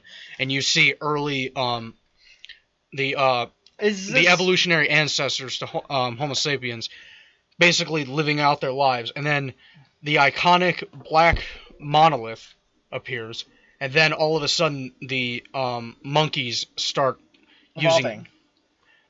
Well, they gain intelligence enough to start using tools as weapons and as a way to gather food. So it's essentially going off the theory that mankind is actually an improved species that was genetically altered by aliens. Yes, well, maybe not genetically altered, but we did have those aliens or enlightened. Whatever those beings instead of genetically altered, we use the term enlightened. Yeah, and then the same thing happens in the quote unquote future, like. It takes place, obviously, in 2001, and during a mission to Jupiter, there's the iconic artificially intelligent supercomputer HAL, the HAL 9000, and what happens is when they pass by Jupiter, it's either Jupiter or Saturn, when they pass by Jupiter, they come upon another monolith in space, and what happens is that artificial intelligence becomes sentient, fears for its life, and tries to kill the crew, and kills all of them, save for Dave. Right. And then what happens to Dave is he travels to the monolith, and goes through the monolith. Turns out it's the monolith then becomes a wormhole in space. Transports him through the wormhole with a brilliant special effects display of a technique called slit screening to show him. He sees stellar birth. He travels past nebulas. He travels past star systems. He sees the alien planet. Oh man, He sees these objects that are most likely alien spacecraft. That would be amazing, but at the same time, that would be so horrifying. Can you imagine? Well, the best part is the ending. The really, really ambiguous ending is when. What happens to Dave is he's kept alive on the alien planet in a room set up like a room on Earth, like a bedroom. And what happens is he spends the rest of his life there. And in just a few seconds of screen time, they go through the rest of his life until he's eventually dying. He's laying on his deathbed, and the monolith appears one more time. And it turns him into this... Confused Matthew called it a space fetus. He called it literally a space fetus because it's literally a baby in a blue envelope looking over the Earth. And that's when the movie ends. And so what were Confused Matthew's negative thoughts on it versus your thoughts on it? It was boring. It wasn't about anything. It takes too long. There's no real plot. When in actuality, it was supposed to be a really thought-provoking movie, and arguably it is. It is arguably one of the most thought-provoking movies ever made. That sounds like a movie that would get me thinking. So I'll give it that. It would, because it was funny. There was a story one time about a woman in customs when Stanley Kubrick was coming through the airport. The woman wouldn't let him through unless he explained the plot of 2001. And he said, quote, "Watch the movie, read the book, repeat as needed." Because, ever since it came out back in the 70s to this day, people have been, there's been thesis papers written on it, college thesis papers, there's been books written on it, news articles trying to explain what the heck is this movie about. Right. And what exactly is going on. Alright. But, it's, yeah. No, anyway, kind of reeling it back in a little bit. Okay. Yeah, no, there's, okay. The weekend as a whole, including Guardians of the Galaxy, didn't do too well. But Baywatch is greenlit for a second, so it didn't do... It at least made back the money over the money that they shelled out for it. From what I hear is the movie that they made over the first weekend is essentially enough to pay The Rock for his work on the movie. Is what I heard. They would have to have made more than that. They wouldn't greenlight a 2 if they could only pay The Rock. Again, this is just from what I heard. I haven't been extensively researching Baywatch 2. It's not something, or Baywatch. It's not something that really interests me much. I really want to go and see this movie. I'd go see it because I did enjoy the original Baywatch. I never actually watched the original Baywatch. Because he was a sheltered child. No, it's just not something that interests me. And then Transformers came out, and he's like, ooh, explosions and flashing lights, and Megan Fox wearing sexy outfits. I think that's what... No, I think he was more amazed by the shiny things Is that so? and the explosions. The way I attribute Transformers is the same way I attribute 99% of Marvel movies. It's like dangling keys in front of an infant's face. Right. So what do you have to say about Guardians of the Galaxy? You mean 2? No, the first one. What do you think of the first one? I Same honestly thing? didn't see the first one. I just saw scenes of it on YouTube. Oh my god. All right, Mark, that is like you saying you've never seen half the movies you've never seen. Like you've never seen the animated series of Justice League. I did.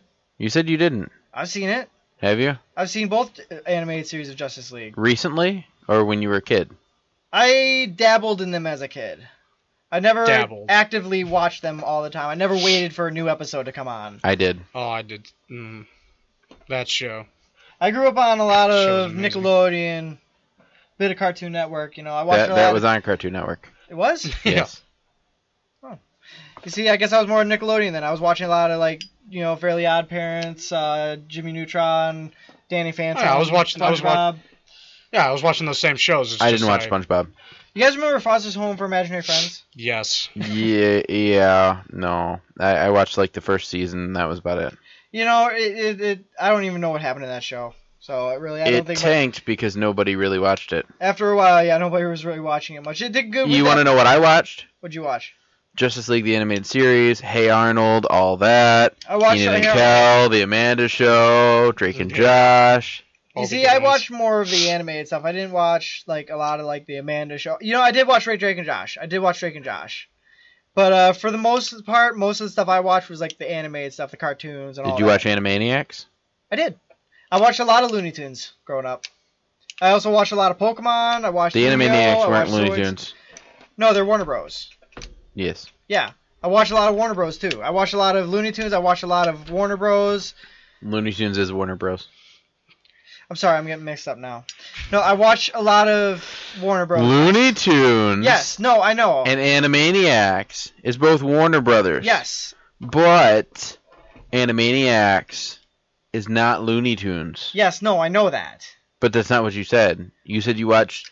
Yes, You're I like, know. yeah, I know. I said I watched a lot of Looney Tunes. It's not Looney Tunes. Yes, I know. I got tripped up for a second. You got tripped up for 2 minutes. Anyways, no, I used to watch a lot of Looney Tunes, and yes, I used to watch Animaniacs. And yes, I'm aware that they are both Warner Bros. Are you aware that they're not both? Yes, I'm aware. Are you? Yes. Okay. Just checking. I also grew up with stuff like Pokemon and Yu-Gi-Oh! And I couldn't watch Yu-Gi-Oh! You couldn't watch Yu-Gi-Oh? I loved Couldn't do it. Yu-Gi-Oh! I watched one, and the dude's hair was weird, and... Wait, which one? Because that's all of them. Yeah, that's 99% of all anime. It's like the guys and gals have weird especially hairs. card game animes. Any anime that has a card game, the protagonist has hair that is bigger than their head. Well, if you look at Pokemon, it really didn't... Their hair really wasn't that weird. Ash had hat hair. Pokemon wasn't a card game anime. Okay, then how do you explain the millions of Pokemon, or the millions of Pokemon Okay, I'll cards that admit, came no, out before the series came out? There are some Pokemon characters that do have crazy hair, though. Like, for example, Team Rocket. But what I'm saying... Who are jokes, by the way. I can't even... Well, no, only one of them had weird hair, and it was the girl. The guy had... Blue hair.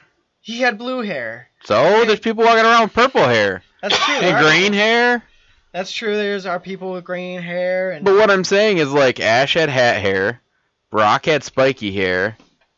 Misty had a ponytail, or I think she had a ponytail, or two. And she had one. One, okay, she had a ponytail. I mean, the police officer had blue hair. The nurse had pinkish reddish hair. Okay. Yeah, they did have some crazy hair and colors and stuff. Not really. I mean, they had some colors, but these days the colors aren't. No, they've had one. It was the girl from Team Rocket. That was the only weird hairstyle. She definitely had the craziest hair in the show. She was really the only crazy hairstyle. No, there were even past the first season, there was a lot of characters who had some really crazy hair too. Your cat keeps getting into stuff over here. He shouldn't be getting into it. Well, then stop messing with him, and he won't get into stuff. I haven't even touched. Well, okay, I just touched the cat because I was moving him away from the wires. Mm-hmm. Anyway, no. I don't even know where we were at. No, but Baywatch too. We were talking about shows that we watched growing up in Baywatch and all that. Yeah, Baywatch. we need to go. Ooh, you know what another good series was? It was on the same time. Jag. Did you ever watch Jag? Oh, I loved Jag. Jag was a good show. And not just because my dad was in the Navy. No, Jag was a great show. What were some of the other ones? Walker, Texas Ranger. Oh yeah, of course. Watch that. Diagnosis Murder. Yeah, I didn't watch any of those. You should. Yeah. They're fantastic. Okay. Now, here's a really old show that you might know. MASH. Besides MASH. Which is a good show. No, Matlock. Married with Children. You ever heard of it? No. Oh, it is such a good show. It came out at a time when all the sitcoms were all family-oriented, all happy family, you know. Oh, yeah. I remember... Living the American dream, and then Married with Children comes on and just completely wrecks Oh, wait, everybody. Married with Children. Yeah, it's, Al Bundy, Peggy Yeah, Bundy. yeah. Yep. They still show it on TBS in the mornings. Oh, I love it. I used to watch it every morning when I was in high school. I know one of the shows No. that I watched a lot growing up because my dad liked to watch it was Home Improvement. Yeah. Yeah. Fantastic show. Yeah. I loved Home Improvement. Can we take a moment to talk about Last Man Standing? Sure. How horrible is... like the show is good, but how horrible is it that they pulled it off the air? Like, It's a sin. yeah. For political reasons, nonetheless. Yeah. Like, I've heard people go, well, no, the ratings were slowly declining. No, from what I heard, the ratings were actually very, very good. Mm-hmm. I know I was an avid watcher of it, and it was a very... If you haven't noticed, ABC is a very, very, very liberal Oh, absolutely. network. And having a very, very, very Whoops. My bad. Republican show on there was... I'm pretty sure they... But no, they're Wasn't really claiming... the target market. They're claiming pretty much that it was the fact that Tim Allen publicly said that he was at a Trump rally was when they decided that, hey, wait, the contract's coming up for renewal. Let's just not renew it. So yeah, he said his piece, and we don't like his piece. Well, there's actually a petition out right now for people who are boycotting ABC, Really? and apparently it's affecting their ratings. Yeah, they are starting to believe it. plummet. Well, once you take a station or anything like that and start leaning it one way or the other on a political agenda, that's your first problem. When you're in any kind of media, And then all you got to do is just take the wrong show off the air, and then ABC's gonna crash. politics is a messy, I hope messy they do. thing. Yeah. But I wanted to bring that up because I think it's just dumb that Yeah, because I've seen a little bit of Last Man Standing, and I think it was a great show. it's like really fun. It's like Home Improvement, but Yeah. A little more, the opposite. yeah. Because it was like all boys before, now it's all girls. And he used to work on a TV show. Now he works. Well, no, that part's kind of the same. What was that one show that William Shatner was in? And it was similar. Star Trek. No, no. He had his own, thing like Home Improvement. He was like a dad, and he had like a. Oh, you're talking about the show that made it like 2 episodes and. Yeah, it did not go well, but I remember hearing about I vaguely remember something. I like don't remember what it was called though, but piece of crap. fair enough. I think William Shatner should just stick to his Star Trek stuff because that's where his big stuff. Well, no, he does the Priceline commercials. He's made so much money. He's made so much money off of those. He's made so much money off of those. He's done a lot more than just that, but okay. Oh yeah, no, he's done a lot of stuff other than Priceline and Star Trek, but I feel like those are his 2 biggest cash cows. Okay. No, anyway, I just love how a lot of the older TV shows that used to be on are coming back, like the reanimated Powerpuff Girls. Horrible. Yeah. Garbage. The new Powerpuff Girls. I haven't seen it. They shouldn't have done it. There's like an episode where they're like twerking and stuff. I mean, they had to modernize it somewhat. Yeah.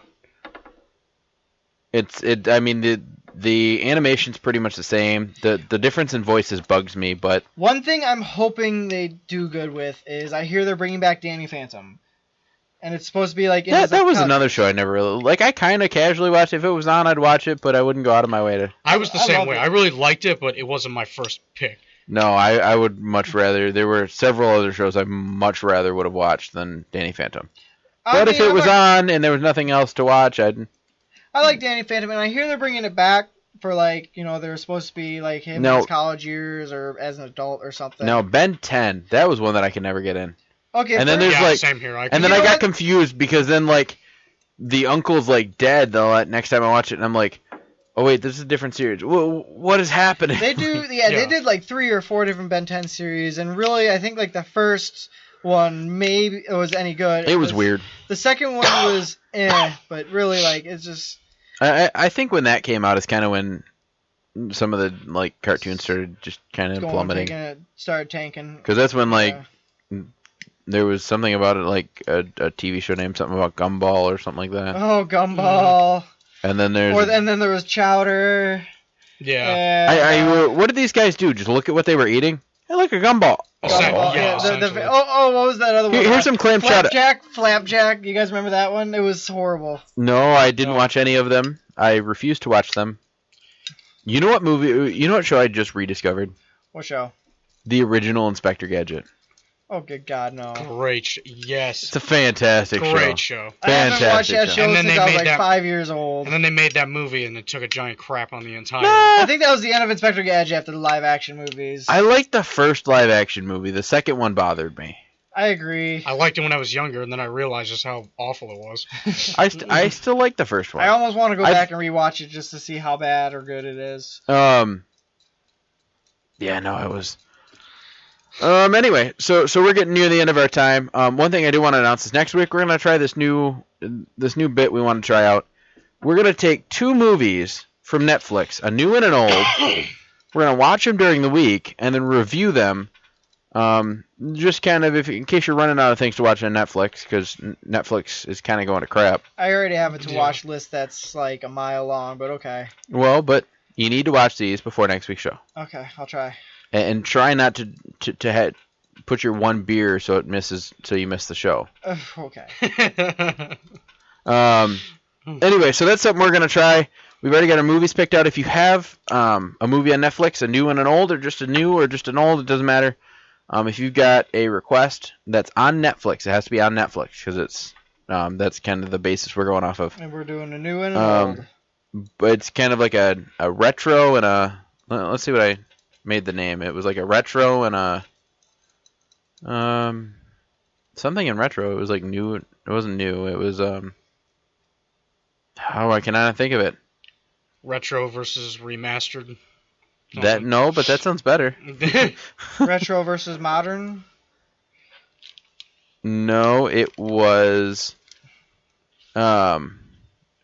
fresh and retro. Yeah, I like that. So like fresh for something new and retro for something old. Right. Okay.